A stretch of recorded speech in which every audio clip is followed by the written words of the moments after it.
Live from Silicon Valley, California. This is Spiritual Fitness with your host, Vaish, a veteran Bhakti yogi, author, and former monk, and myself, JM.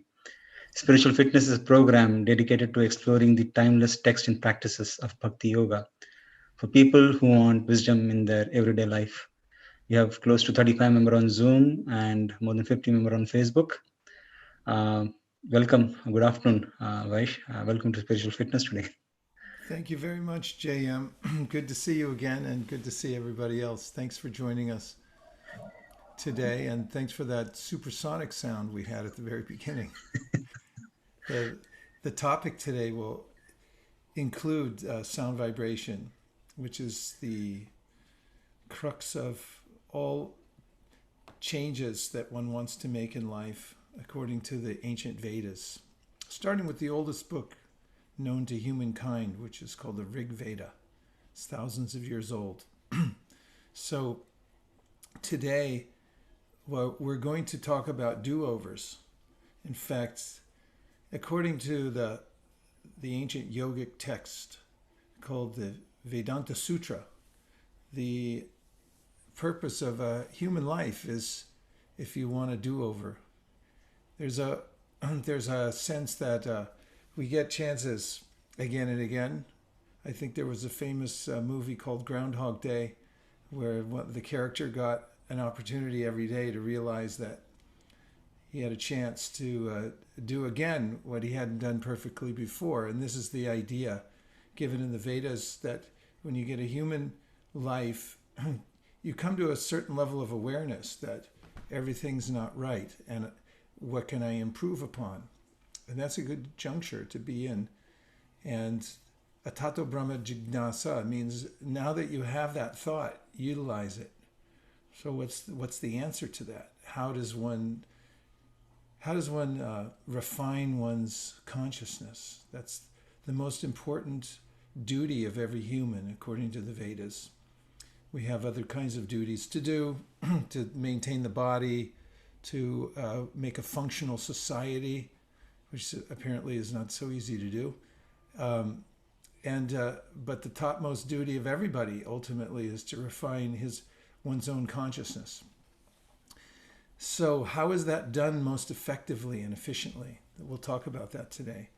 And in having a do-over, I mean, there have been images of buttons that you can push and just start over again. And so is there such a button? Yes, there is. There's a way to reverse any of the mistakes of the past, any of the accumulated unwanted baggage that we've taken in.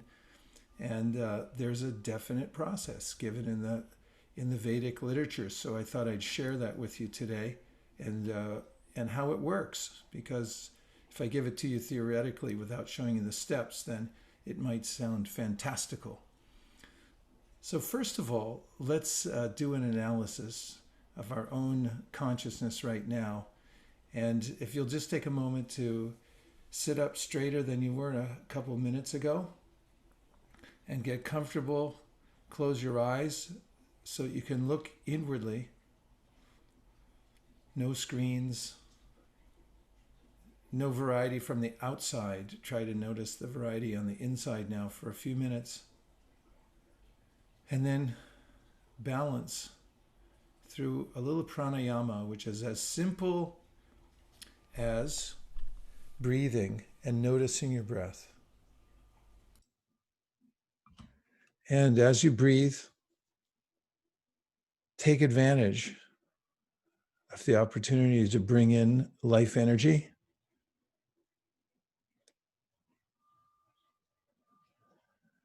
And as you exhale, you can relax even more, but keep alert.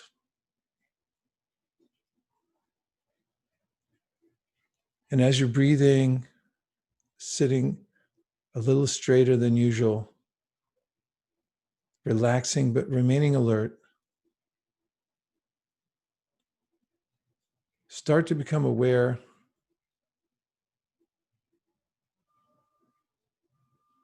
of inner sounds. I want to just take a minute with eyes closed. And just see if you can notice that there are sounds that are not struck sounds. They're not coming from my voice or from anything that's entering through my microphone or from your environment, but are actually sounds that are unstruck, that are reverberating within your own citta.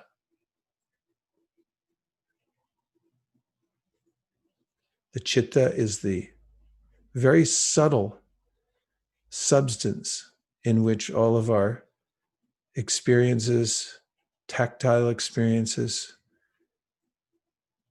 auditory, visual, everything that we've ever come in contact with gets stored in that cloud. And it's all in there. And there are innumerable combinations and permutations of sound. Maybe there are snippets of music you've heard, jingles, words people have spoken to you. They're all in there, every one of them. And as you're breathing, focusing inwardly, use your subtle ear, inner ear, to listen and see if you can notice that there are sounds within.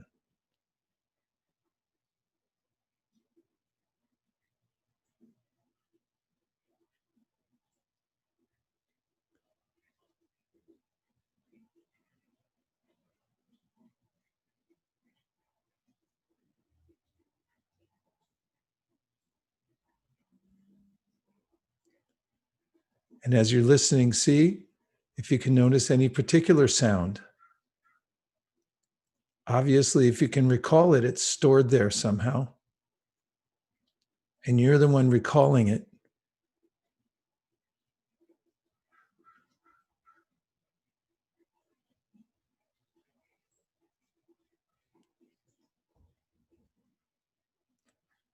Just listen.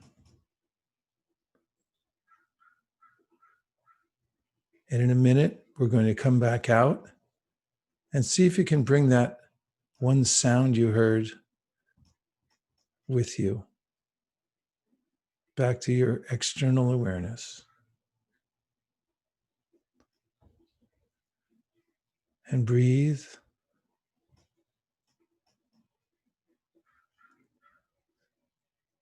And then make some friction by rubbing your hands together.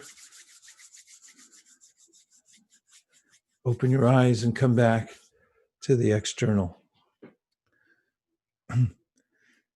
I just want to hear if anybody was able to notice that there were any sounds that are moving around. I don't know, moving is the right word. Any sounds that you noticed that were within when I mentioned it. And if you happen to have isolated one and brought it with you back into the world, was it a lyric, a voice, something else? Hi, this is Evan here. I'm sorry? This is Evan. Oh, Adam, good. Evan, yeah. Evan, yeah. I heard the sound of the ocean. I was recently on vacation, and the waves just lapping. I wouldn't say crashing because there were small waves, just lapping onto the beach, and the tide pulling them back out over and over. That's the sound I could hear. Wow, that's amazing. You Thank know, you. Siora and Cody Jack both saying seagulls. Cody Jack says seagulls from childhood. Wow, that's amazing. From childhood, seagulls. I wonder if it brought up any kind of emotion, hearing the seagulls or the ocean. I know when I hear crows, there's a place I go in Northern California for retreat, and it's a very pristine area. Sharon said tranquility for sure. Yeah.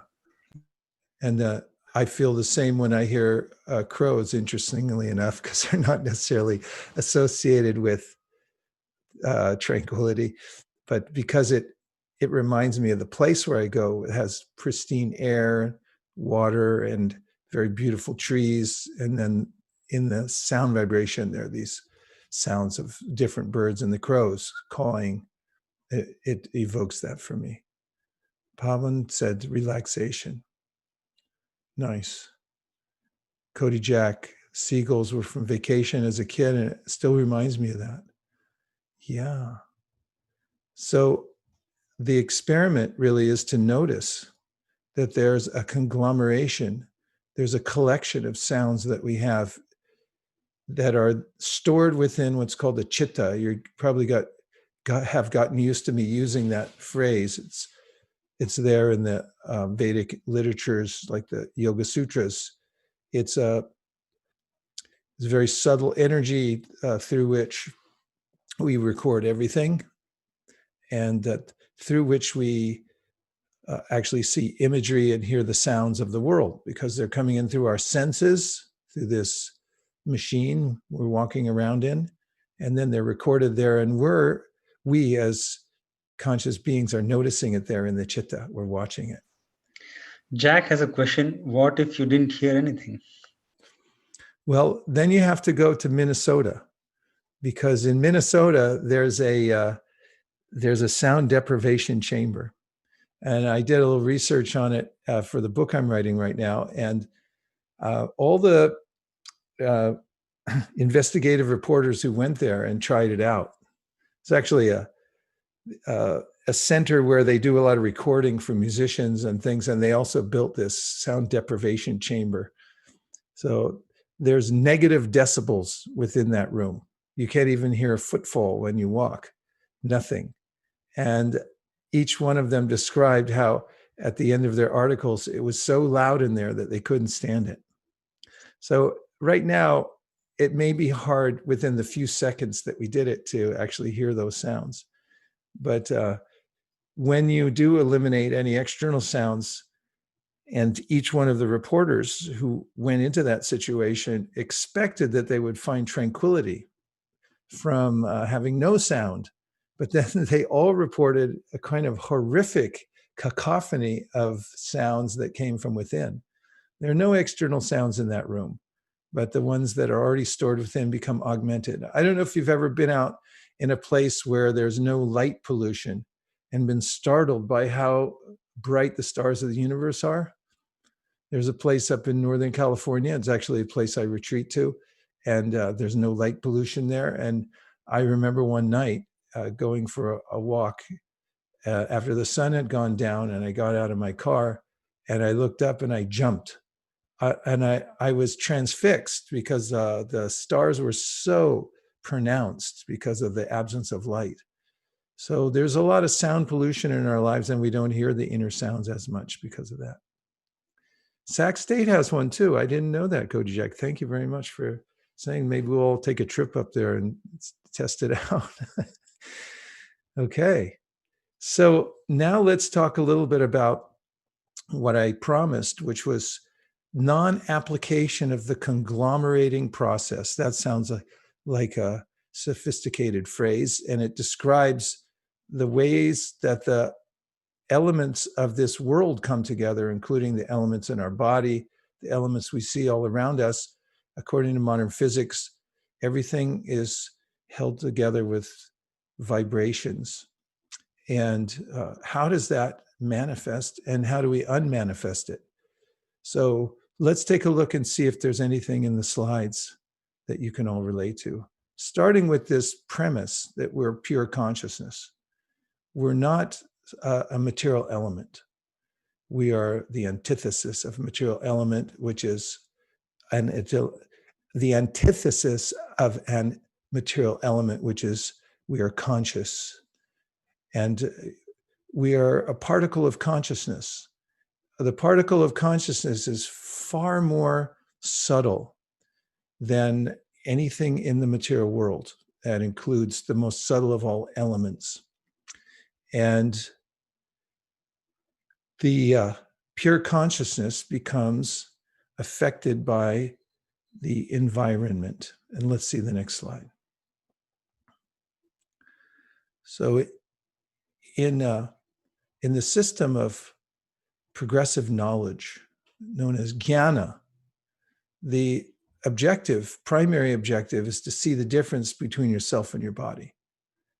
And we've done several experiments here in this class where we have taken a look inwardly through a short practice of introspection to see if we can notice that we are the noticer, that we're the witness, not only of our body. You can objectify your own body and say, oh, look, there's a hand there.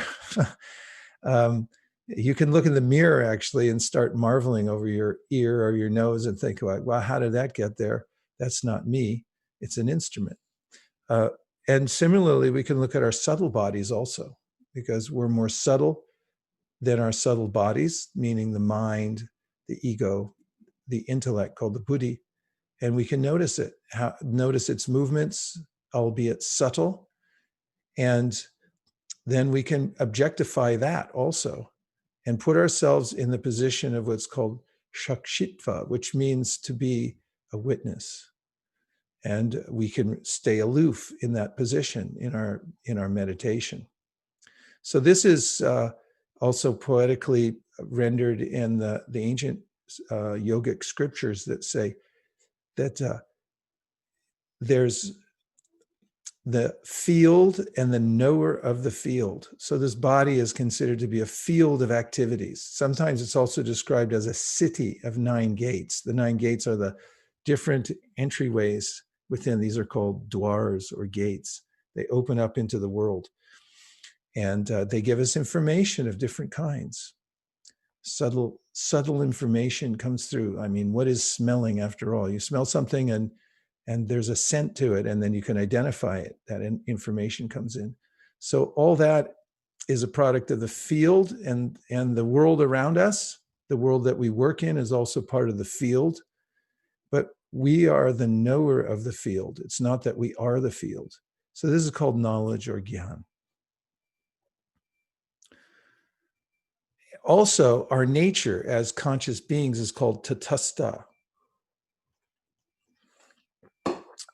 Very literally, it means neither here nor there, which means that we can orient our attention towards lower or higher energies.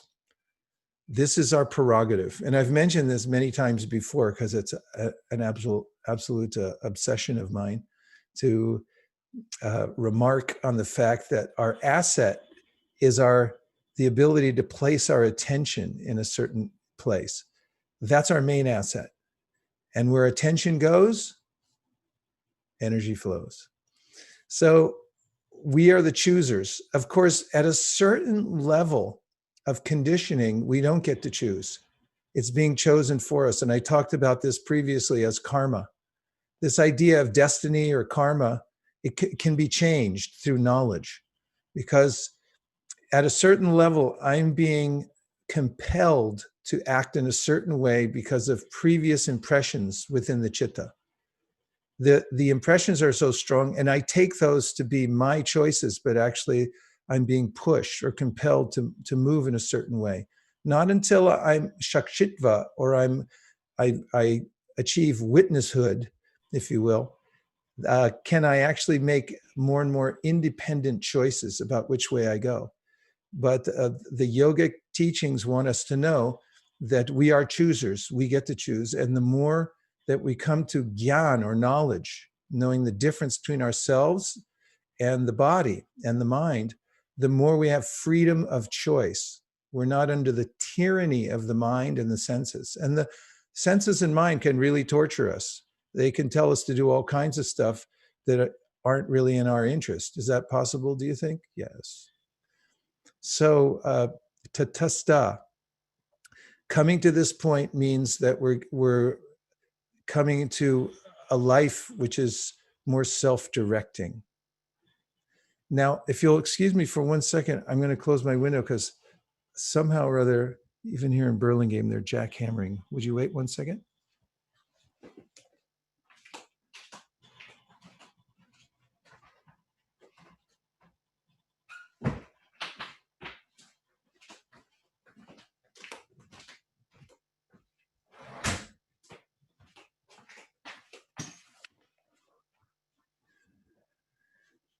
So yoga is the reorienting of your attention toward higher energies. So once we have a clear idea that there are lower and higher energies, and that we have the prerogative to place our attention there, then we can move as we like. And I'll repeat the mantra: where attention goes, energy flows. So we can make the choice to move in that direction. If we get knowledge and practice, these are two elements that are very important in yoga. Reorientation of attention. What is meditation? What is yoga? Reorientation of attention.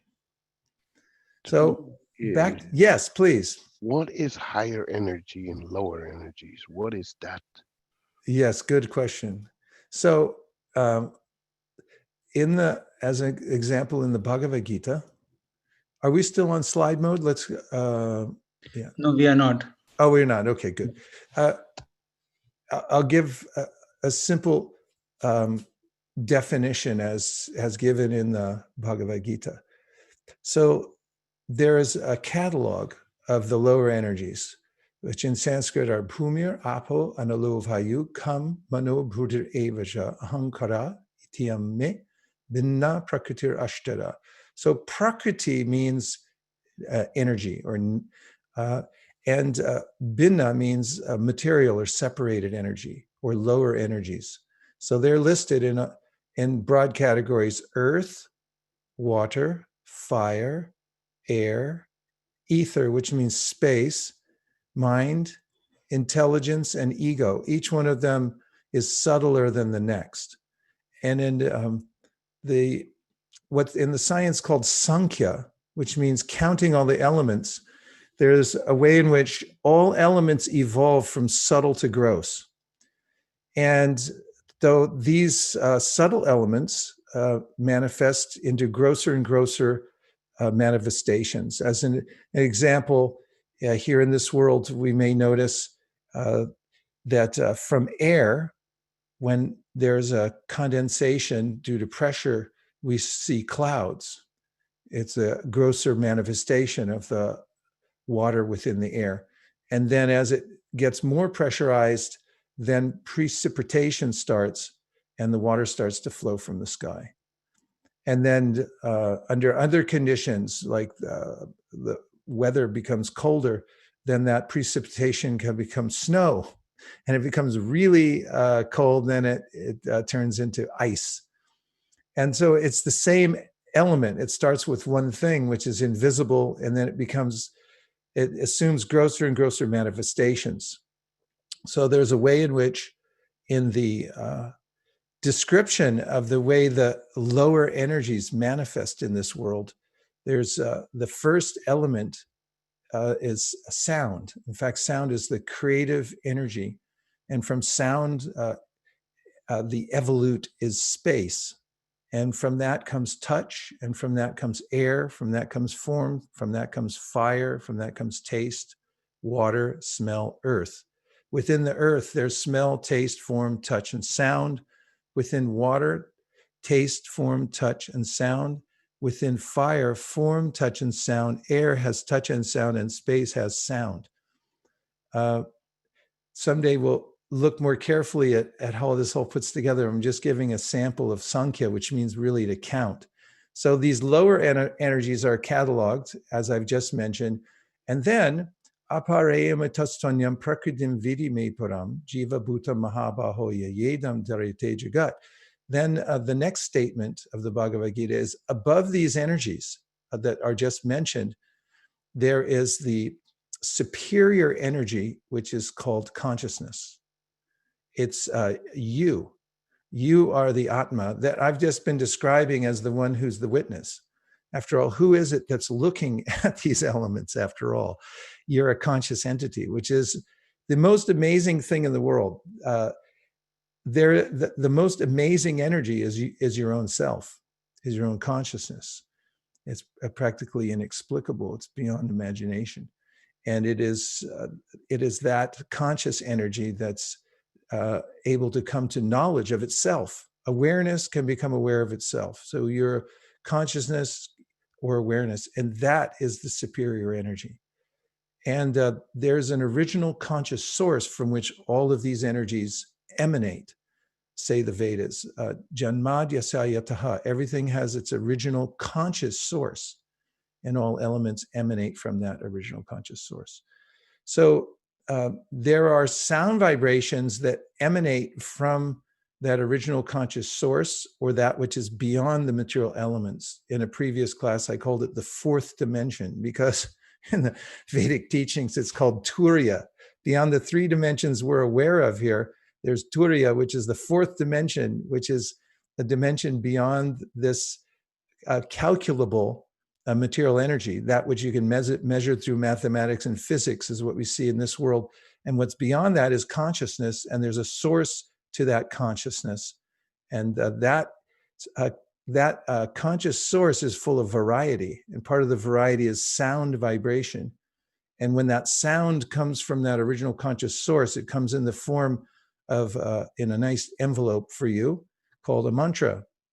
And the mantra then becomes, as I'm sort of giving away the ending here, but there's a way in which, through contacting that sound vibration, just as through contacting the lower sound vibration, we create all the things we see in this world. And I'll talk about that in a second.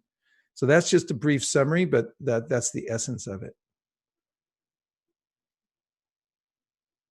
Okay, here we go. Your citta is volatile. So the reason I put this up is as a reminder that the mind, or what we call the aggregate of the mind, the intelligence, and the ego, called the citta, is subject to waves, contractions and expansions. And when our consciousness contracts, we feel a dark energy. Everything's compressed. And when it expands, we feel happiness. That's where the two words sukha and dukkha come from. Ka means space, and su means good, expansive. So one of the reasons when we meditate, we're able to expand the citta, then we feel relief, satisfaction. Our vision becomes more penetrating, trenchant. We have a higher perspective.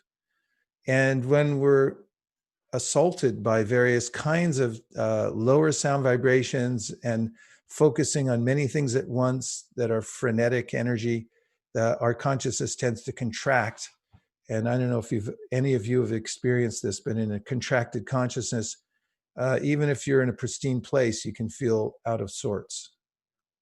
It's possible. It's possible. It's an inside job.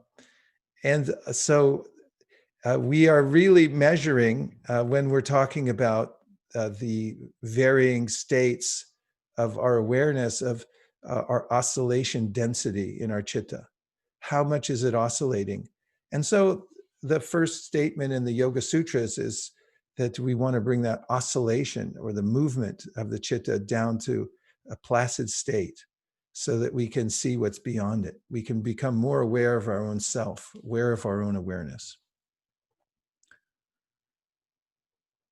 How do we do that? One of the main ways is by mantra. The mantra purifies and stills the citta, and it also frees one from entanglement with karma. And we described karma previously as the ways in which the samskars, or the impressions within our mind, compel us to work in certain ways. And when we become detached from those, and when we purify and overwrite those samskars, then we have freedom of movement and awareness of our higher self and the source of ourself. So, as I was mentioning earlier, how is the world manifested? From subtle to gross. I mean, look at that picture. If you separate the elements within the body, you'll notice that they're all particles and vibrations and so forth. It looks like one thing, and I say, this is me. But actually, what is it? Even the skin is coming off every night. You'll find it on your floor. Everything about us and our external body is constantly in flux. And it's a combination, a conglomeration of energies. that have manifested due to our previous activities, starting with the vibrations that we make. Okay.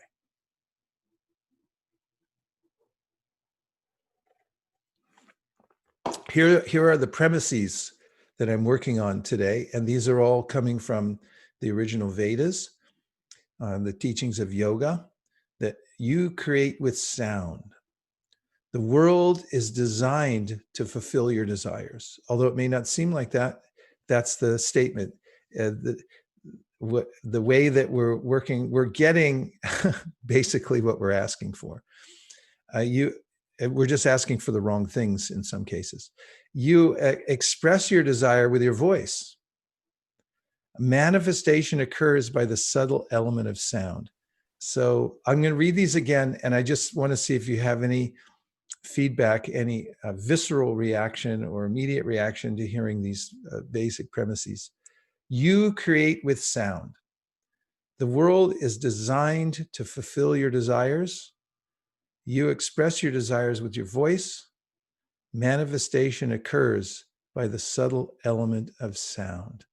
Let's just see if there's any reflections on those, because those are fairly provocative statements, bold anyway. What do you think? Do any of them resonate with you, or do you have any questions about any of them? I was just thinking of you create with sound, and it's a bit difficult to comprehend. I mean, you always think of creating with the hands and with something more form with form. But then what do you create? You first think, or maybe I think that's what he's referring to. So it was yes, good. And Nakul asked the same thing. So my teacher used to give this example. Let's just say that you develop an inkling to build a greenhouse in your backyard. And then, it pops up. You're thinking about it, and then you're feeling it. Yeah, that's a good idea. And then you will it. Thinking, feeling, willing. These are various stages through which we manifest. So the thought is an energy, and then it becomes grossified. It starts to take its manifestation, or make its manifestation in the outward world through our feeling, and then willing, and then, and I'll show this just in a minute, the various kinds of sound that emanate in this world from us and that move through our mental system. And then I speak it. And so what's the next step to building the greenhouse? I'll say to somebody, like for instance, say to my wife, we need a greenhouse. Those words just came out. Where did it come from? First, it was in the form of a desire. I might have seen an image somewhere of a greenhouse, and then that desire manifested, and then it became grossified, and then it emanated. Now it came out as a sound vibration in the ether. And now what happens? All the ingredients I need for a greenhouse are already on the planet. They're already here in the environment. But how do I make them come here and conglomerate in one place? How do I get the conglomeration of all the things? What do I need? I need some gravel to put down. I need a foundation to build it on. I need the glass that's going to go around it and so forth. Where do those all come from? From sound. Because the next thing I say is, well, here's what I need. And as I start to catalog those things in my voice, those start to manifest. Then it'll come to a grosser level. Perhaps I'll write them down on paper. Then I'll ask somebody, okay, make me a blueprint. I'll speak to the project manager and say, let's buy all these things. And one by one, the elements manifest because of the words I'm speaking. So this is one example we can see practically of how we manifest through the grossification of desire into the sound vibration. It comes into the ether, and then the elements start to come together or conglomerate in one place.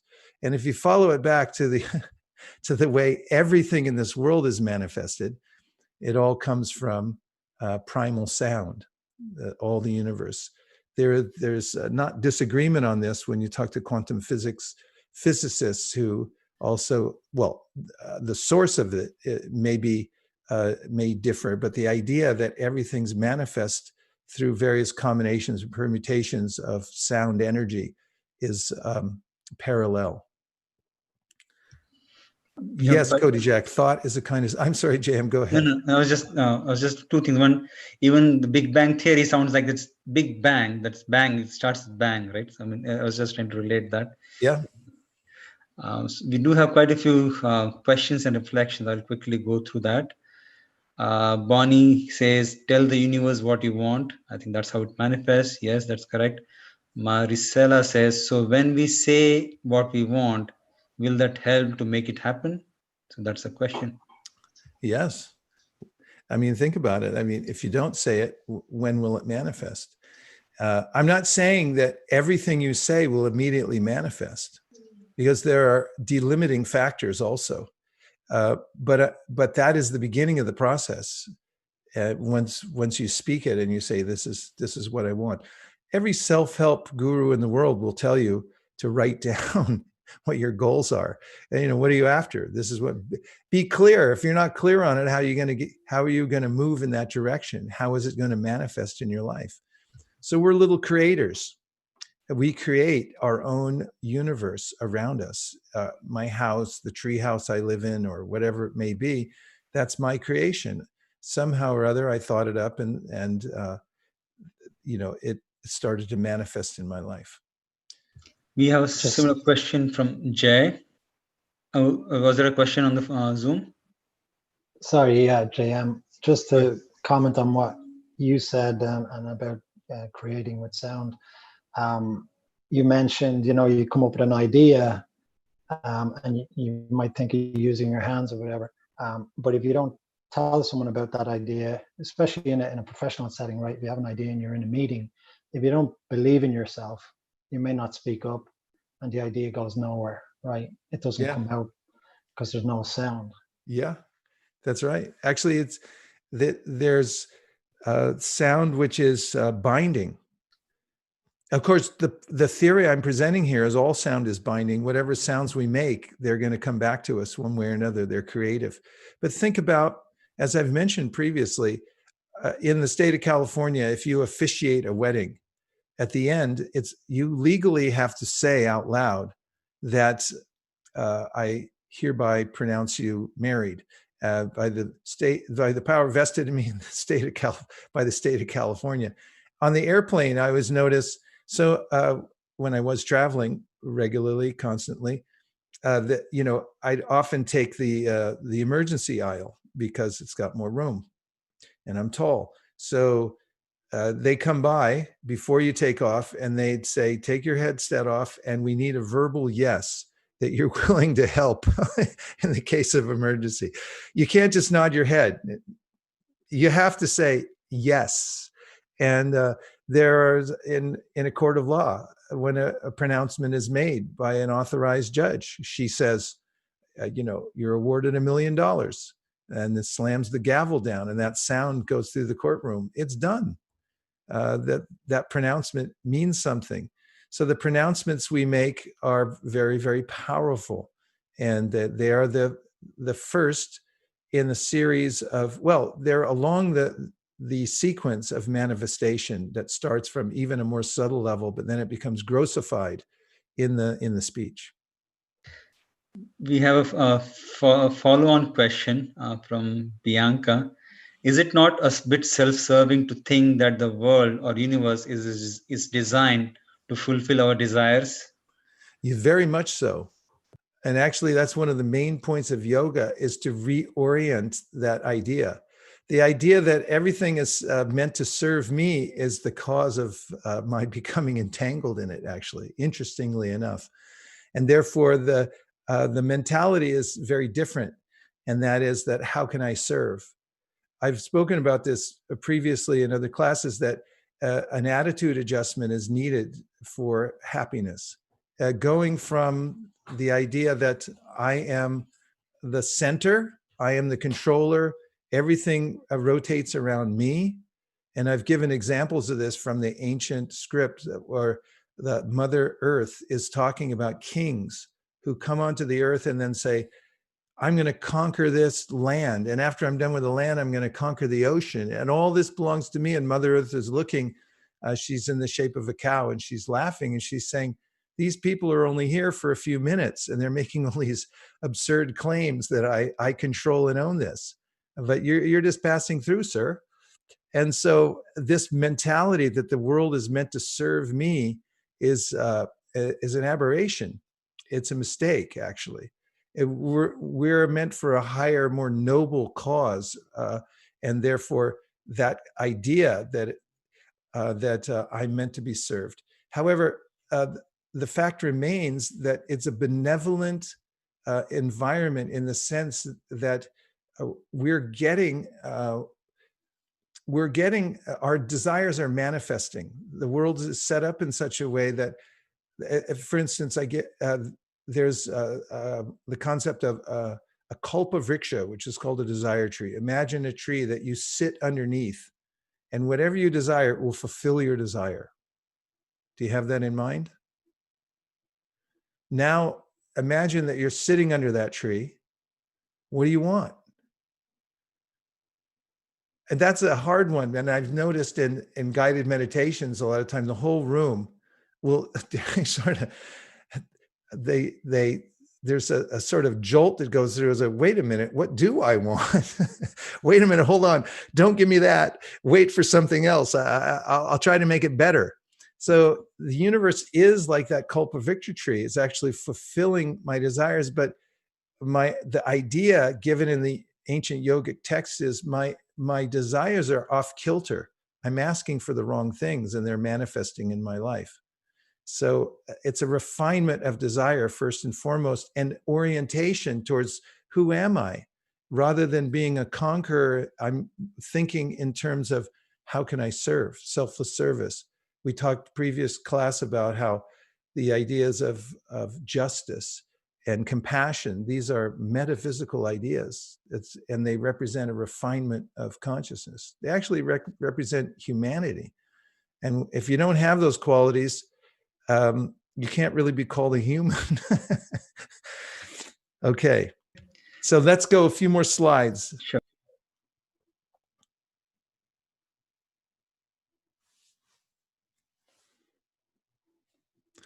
So progressive, here's the progression of manifestation by vak, or speech.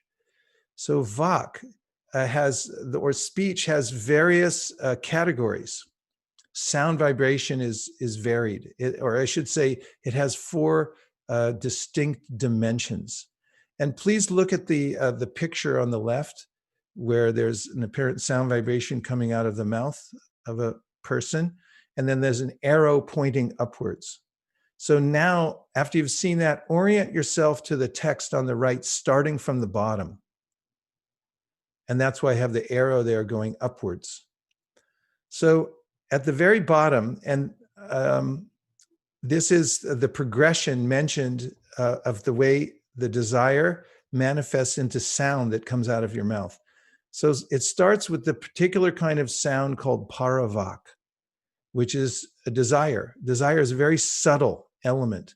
And when we desire, it's in a particular area of our anatomy called the Muladhara chakra, which is a center of energy that's lower down on your spine. And that paravak, or desire, it disturbs the prana, which then moves up to the next chakra called the Manipur chakra.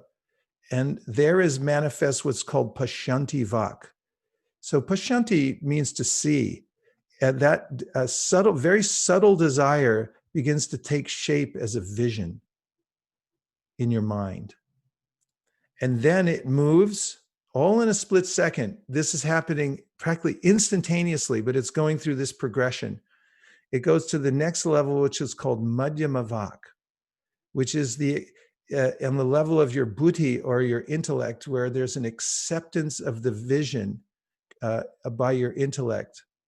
And that chakra is called the anahata chakra. And so this sound vibration is moving upwards and becoming more manifest to your awareness. Then it finally comes out from your tongue and voice box. This is called the Vishuddha chakra, and it's called Vikari Vak. So what you're speaking has come from a very subtle level of desire that's agitated prana, that's moved up to become Pashanti Vak. It's becoming more grossified into Madhyama Vak, and it becomes, it's entertained by your intellect, and then it comes out of the mouth. So if you start noticing this, it'll drive you a little crazy, actually, because you'll be walking around speaking, you'll think, oh, right, it's all it's all coming up from somewhere. Where is it? Where is the desire to speak, and how is it being manifest? So as I described before, then when that sound vibration, the Vikari Vak, comes out, it strikes the air. Previously, it was Anahata Shabda, or unstruck sound. It's not touching ether, it's unmanifest. And now it manifests in the ether. It strikes the sound. Now, ether, there's sound in ether. Ether means space.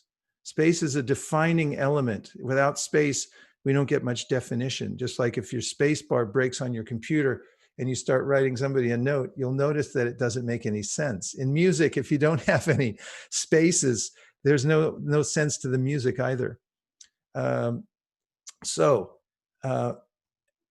All the elements I mentioned before, we can come back to the screen so while I explain this, but yeah, I mentioned this, that each one of the elements telescope from subtle to gross, or there's an evolution. And so within ether, there's sound, just as within earth, there's fire. So you say, how's there fire within earth? If you take two stones, which are essentially earth, and you strike them together, you're going to get a spark. It emanated from the earth because that element is also contained in earth. So sound vibration is there within ether. And when you speak, there's a friction that's created by your voice box that hits the ether, and then it manifests a particular sound. That sound becomes interpreted through a mechanical device. You're listening now with your ear, hits the eardrum, and then it gets translated through your robot there. And then you hear the sound and it manifests in your consciousness what I'm saying. Okay. Couple more slides.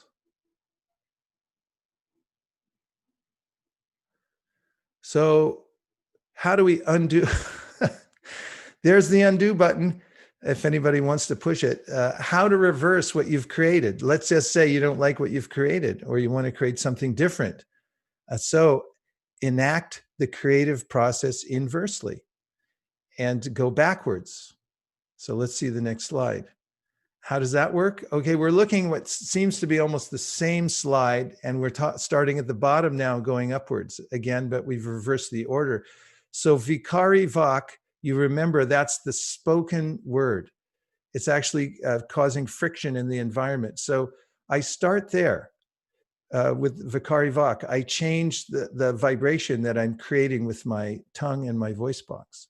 And from there, it affects the Madhyama Vak, or the middle, in the Anahata chakra, in the recognition by intellect. And then Pashanti, and then the Para, where it all starts in a subtle way. So this takes some time through the practice of especially mantra, which I'll mention in a minute, using, just stay there for 1 second, through Vikari Vak, actually mechanically saying the mantra and listening to it, and then investing the mind and intellect in it. In the mantra, it starts to then have this consequential effect that it goes in reverse order to affect all the different chakras and to purify them. So this was one of the greatest teachers of mantra meditation 500 years ago, said that it's like a bath. The mantra purifies all the different chakras, and it goes down to the root, which is that Para Vak, where the desire emanates from in the first place, and it purifies that desire. And then we start to manifest a completely different environment in our life, because the desire that's coming out, that's creating this pashanti vak, and then madhyama, and then vikari, what's coming out of my mouth and manifesting the external universe, has transformed. I'm reoriented that sound. I'm taking in a higher level, a higher kind of sound, and I'm manifesting something which is much more beneficial. Okay. Before we go to this slide, because we still have a few minutes left, I just want to see if, if there's any reflection from that last monologue, because it was a little detailed. And do you have any reflections or questions for me to clarify on that? Yeah, I think. Go ahead. Yes. Oh, sorry. No, I was going to ask you, right? I didn't get the part that you say that that we can undo, right? It is silent the clue to undo meditation and Silence. Did you say mantras? silence? Yeah, Okay. Well, let's because we walk. create with sound, right? So Yeah. So that's why I pointed out in the beginning. Remember those investigative reporters? They went to Minneapolis and they went to this the auditory deprivation chamber, where there's negative decibels. There's no sound whatsoever, and they said it's the loudest place they've ever inhabited. And some of them, actually, the curator there says, some people have come there and within 10 seconds they banging on the door, let me out, because it's so loud. So the sound is already in there. It's in our citta. It's recorded. We all know this from the modern day. We know how things, I mean, I don't know anything, but I just, I'm aware of the fact that things get recorded in a cloud somewhere and I have to pay for it. So there's, we have an understanding physically, practically, how these things are taking place. The body is a material apparatus, and it's recording these things. So the sound is there. So to your question, it requires what's called primal transcendental sound to replace and overwrite the other sounds that are already there, that are compelling us to do a vikari vak, which is manifesting a world that may or may not be the kind of world we want to manifest. And so when we engage in mantra, so it's not, the Vedas don't recommend silence, but they recommend a kind of anti-sound, that which is, it's otherworldly. There's this, it's opposite world, opposite sound. You're doing something that is coming from a different stratum. You're taking sound from a different stratum. And when you repeat that sound with your mouth and your vocal cords, then it starts to have that effect on all the other chakras. And then you re-manifest the world around you. And you'll see that your world starts to change around you from subtle to gross. You can't change it from the gross level. For instance, the world's full of money, but you can only get the amount of money that you get. You get what you get. So because of our karma, because of what we've manifested already externally, the way we change it is from the root. And the root comes from sound, and the kind of sound that is transformative is called primal transcendental sound. And this, as I advertised, is what is called non-application of the conglomerating process. The conglomerating process takes place all the time by the kind of words we're speaking, the kind of desires that are manifest through our speech, and it's conglomerating our world. So non-application of that process, in other words, the non-application is using a different kind of sound. And by doing that, we re-manifest our reality. I hope that wasn't too convoluted. Let's see if there's any other question or reflection before I go to the finale. Sure. So there are a couple of more I'll talk. One is Sheila. She says, in my tribe's teachings, Navajo, we believe our words, our songs, our sounds have power. So we need to be careful on what we put out into the world. Beautiful, beautiful, beautiful, beautiful. From another cultural tradition, And then, this is verified. So this is, for those who are thoughtful and in considering the power of sound vibration, and especially of Vak, or the words we speak, and very deliberately changing words, become aware that this is a creative force. Yes, thank you for that. That was very helpful. I think just related to that, I heard there is a tribe in Africa and they have to, I think, cut down a tree. They actually go around the tree, gather and start, I think, screaming, yelling. And after a few days, the tree automatically dies, I think. Yes, and someone might say, well, that sounds fantastical, but in the Yoga Sutras, there's an explanation of how these subtle changes happen to gross manifestations through sound vibration. And it's described really on a level of physics, of how elements are rearranged from subtle to gross. And I won't go into all the details now because we're running out of time, but it could be a subject coming up. I also wanted to mention that what you just mentioned about your tribe, I would very much like to if you have any source material, I'd be very interested in writing about that. And if you could contact us or me and let me know, where to find that, I'd be very interested in seeing that so I can include it in some of my writings. Thank you. Okay, so the finale, so that I don't keep you over time. The Rig Veda, I referred to earlier, is the oldest book known to humankind. It was written in Sanskrit. Interestingly enough, it's highly sophisticated. The language Sanskrit, the word Sanskrit actually means highly refined and reformed.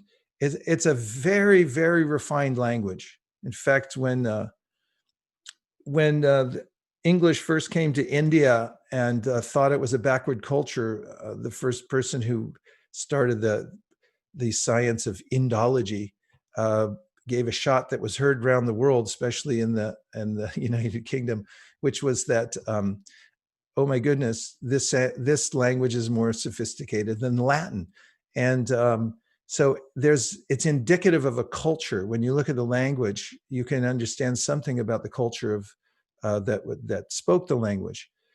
The Vedas contain sound vibrations, combinations of sound vibrations that are meant to manifest various realities.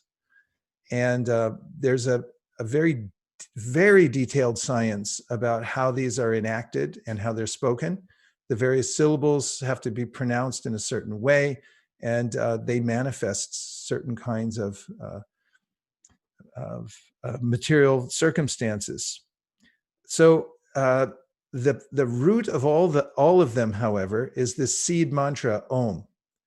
And Om is a self-manifested sound vibration that reveals the primal transcendental sound that's already there within you. It's already inside. It's not coming from outside. It's actually unstruck sound that's already in that chakra I mentioned, that is the chakra where all desire starts from. It's called the Muladhara chakra. That sound vibration is there. And the reason I don't hear it is because I'm so externally focused. So the way to start resonating with it is to use the mantra. And so this mantra starts all Vedic mantras, and it's pronounced like this, Om. And this is a mantra that you can chant to resonate with that Muladhara chakra and to start to purify that chakra and all the other chakras that are within your body. And then it starts to change the way that you interact with the world, and it also starts to remanifest what you have in your life. So that's the first mantra. The second mantra is a mantra called Nitai Gauranga, that is spoken Nitai Gauranga. And the third one, I want to give you a little bit of orientation towards. It is called the Maha Mantra, and it's got these three words, Hare, Krishna, and Rama.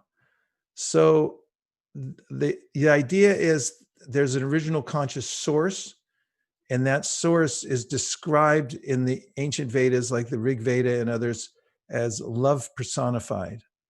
And that reference is Krishna. It also means, Krish in Sanskrit means material existence, and Na means one who stops. So we say, saying the mantra, it reverses or stops your material existence. Krish also means attraction, and Na also refers to bliss. So it has several meanings in Sanskrit. The word Rama definitively means enjoyment through spiritual practice. By doing the practice, you actually enjoy. You're getting a superior kind of happiness. And Hare is, you know how people, a lot of times if I walk by Burlingame High School on my walk and there's students standing around there and somebody just said something really juicy and everyone will reply, oh my God, oh my God, oh my God. That expression, like, oh my God, oh, Hare is like that, but it refers, it's saying oh in the vocative form, and it's referring back to that original conscious source, love personified. And then it's saying, it's saying, let me engage in a higher type of service. That's the kind of a mantra that is. So there's a lot in that mantra that's very powerful.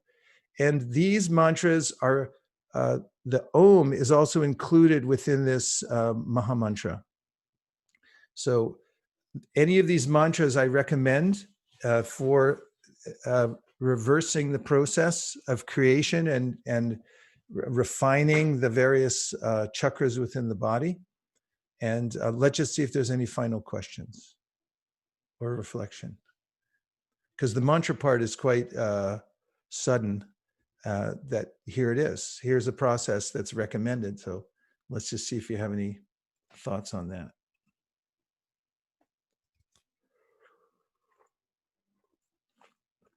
In which case, let's do a couple of mantras before we part ways. Sure. I do want to say, Sheila just shared the link to the traditions. We have it. Sheila has already shared. Oh, thank you very much. I really appreciate it, Sheila. Very interested in that. Hi, I have a question. Yes. Do we have to say the mantras out loud, or is it okay just to think about them? Actually, it's specifically mentioned that when you say them out loud, it has a more powerful effect. And you actually hear yourself saying the mantra. And when the mantra goes back in your ear, it's coming up, the mantra, in order to say the mantra, it's coming up from that Muladhara chakra, because everything manifests from subtle to gross, right? So your speech, before you can say anything, you first have to manifest it on a subtle level. So I have a desire, I heard about this, I'm going to say the mantra. So then it comes up through those chakras. Then it manifests through Vikari Vak, which is you're speaking with your voice box, and it's coming out into the ether and making that vibration. So now, what those ancient scriptures say is, so now you get it both ways, because when you say it, it comes back down all the chakras. So it's going up and then it's coming back down again. And so it describes, it's like almost like a vice, and your mind is captured, so it can't run away, and it's coming from both sides. The other example that's given in the Srimad Bhagavatam, it's like when you're starting a fire and you have two sides to it. You have the little block of wood on the bottom, and then you have this little stick that you're putting into a hole, and then you have the hand on top that's moving it back and forth and creating friction. And so you have the two sides working on it. So therefore they recommended for that reason to say it out loud. And the other reason, which is very interesting to me, is that it says, if other people hear the mantra when you're saying it, then they also get that impression in their mind, because you're speaking the mantra, it's making an impression. When somebody else hears it, it's an otherworldly kind of sound, and it goes in their ear, and the benefit actually is manifest in their consciousness as well. Okay, JM, let's try this mantra Om, and then we'll try the Nitai Gauranga, and then we'll finish with the Maha Mantra.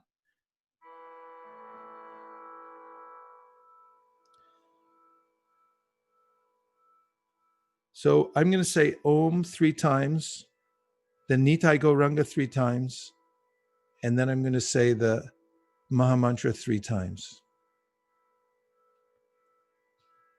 And you can follow with me if you wish.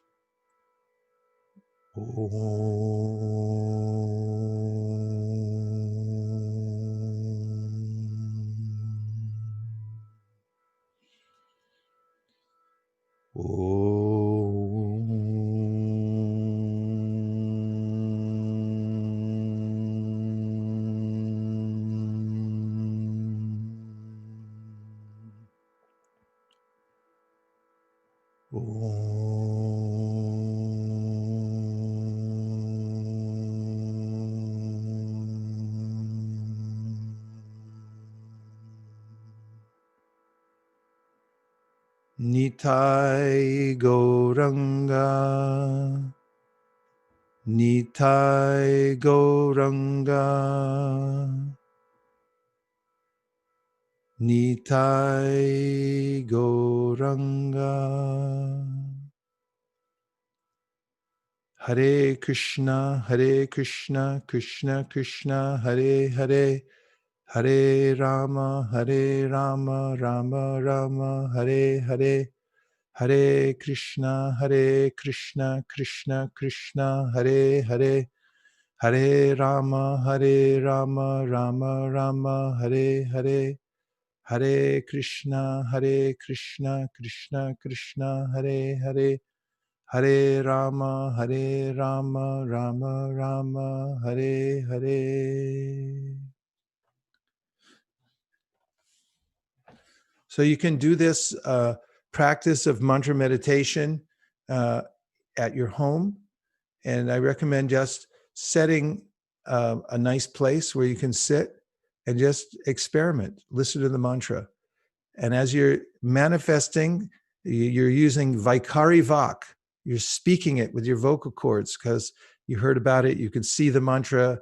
Then, like the two, there's the wood and the hand moving it. It will start to manifest in the form of smoke, and then a little bit of a spark will come out. And then, as you keep doing the mantra, the fire will come out, clarifying the consciousness, purifying consciousness. And I thank you very much for giving your kind attention for 1 hour and 8 minutes. And thank you, JM, for helping us every week to keep everything on track. And I deeply appreciate how all of you that you gave your attention for so long. And it's very, very nice to be here with you. I look forward to it every week. Thank you. Thank you so much. Thanks so much. Okay, keep in mind where attention goes, energy flows. Thank you very much. I'll Namaste. see you then. Namaste. Thank See you. you next time. Thank you. Thank you. Okay.